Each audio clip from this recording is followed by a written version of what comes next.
This is the plaintiff, Jason Lamadou. He says he brought his car to the defendant to get the exhaust repaired, and the louse used his car to drive from Brooklyn to the Bronx and treated it like his own personal vehicle. When he finally got it back, there was broken glass in it, there were scratches on it, and the inside smelled like smoke. Yuck! Meanwhile, the defendant didn't even fix it. What an outrage! He's suing for $5,000, the state max.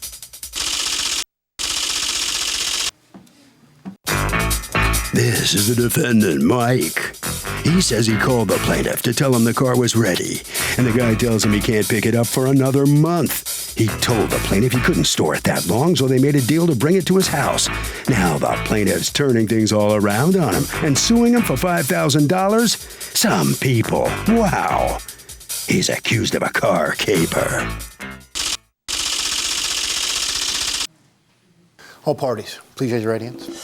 Welcome back to the People's Court. Next case in the docket, the plaintiff took his car to the defendant's repair shop for an exhaust problem. Says the guy drove it all over town and damaged it. But the defendant says the plaintiff left it for a month. It's the case of hoop-de-doop-de. Thank you, Douglas. You're welcome, ma'am. All right, Jason Lamadou? Yes. Okay, you are suing Brooklyn Auto Fashion Incorporated, represented here by Mike. You've asked to be referred to only as Mike? Yes. And not use your last name?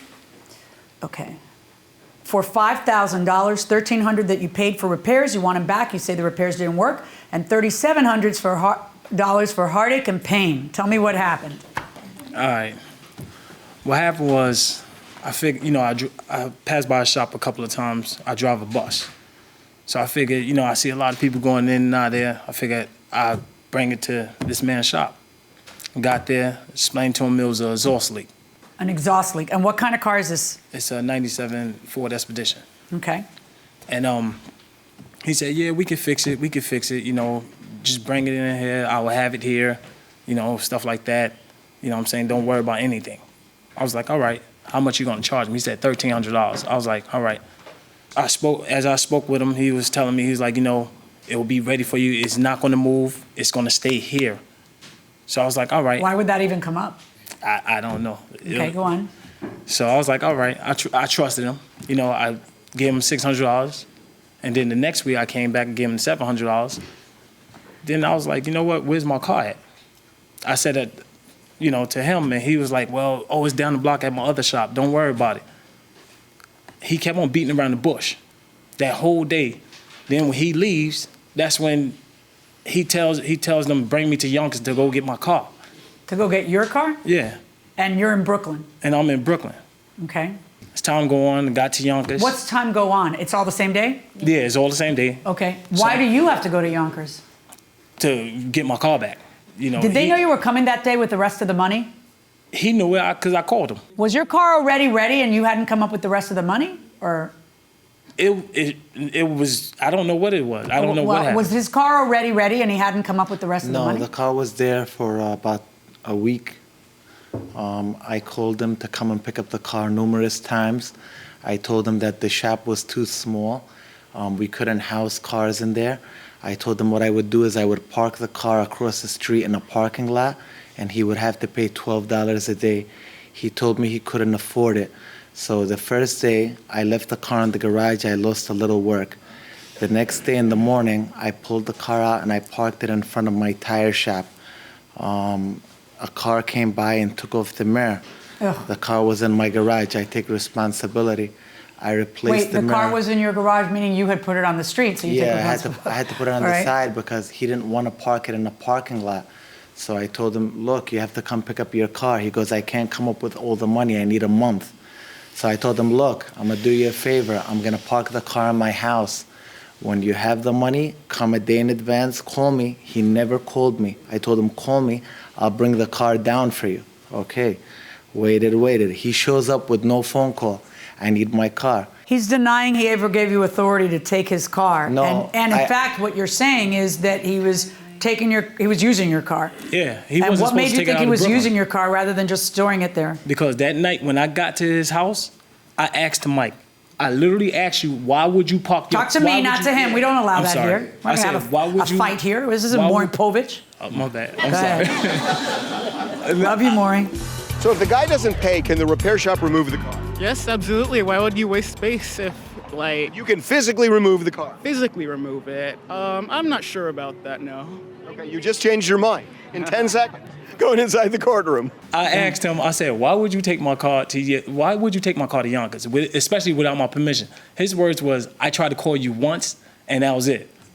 Okay. So I'm like, all right. So what evidence what did you see when you got to the car? It was broken glass in the car and all around How the much trunk. broken glass?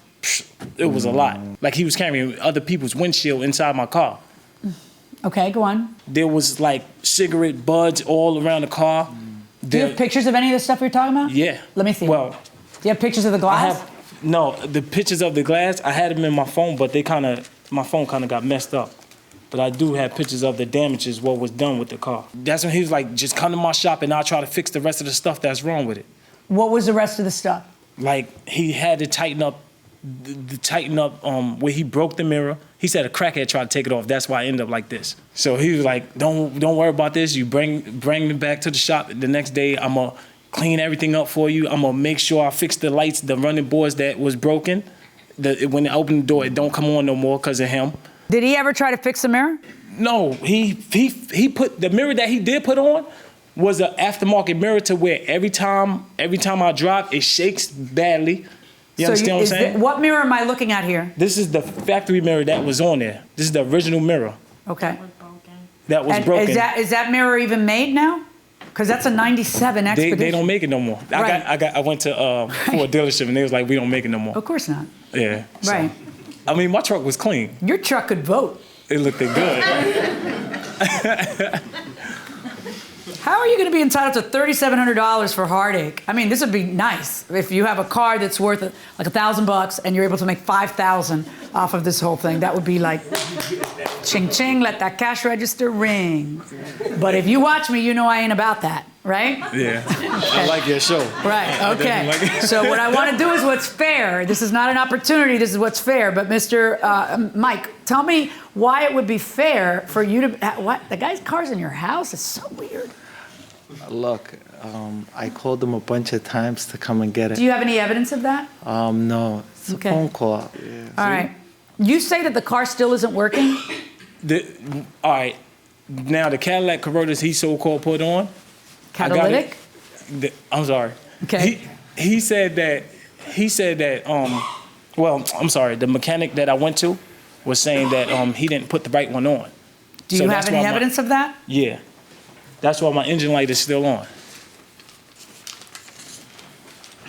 Okay. Found that aftermarket catalyst converter was welded on vehicle, turned purple and defective. Informed customer that aftermarket catalyst converter should not be installed. Recommended direct fit catalyst converter. Customer refused repairs at this time. Catalyst converter driver's side would be $425, labor $105. So that's what it's going to take to get that part right. $425 plus $105. So here's what's going to happen. I'm not going to award you $3,500 for your troubles because you're hot and bothered or whatever you said. What was it? Heartache and pain. I'm going to order the return of the following amount, the $425 plus the $105 in labor, which is what would put you in the position that you should be, which is a $530. Okay? Actually, I'm going to make it around $600 for your troubles of having to go to Yonkers. Not that there's anything wrong with Yonkers, all right? $600 for the plaintiff. All right. So the plaintiff gets $600. The defendant has just come out of the courtroom. How do you feel about what the judge decided? I feel it was fair. She made a fair decision. She did. We didn't.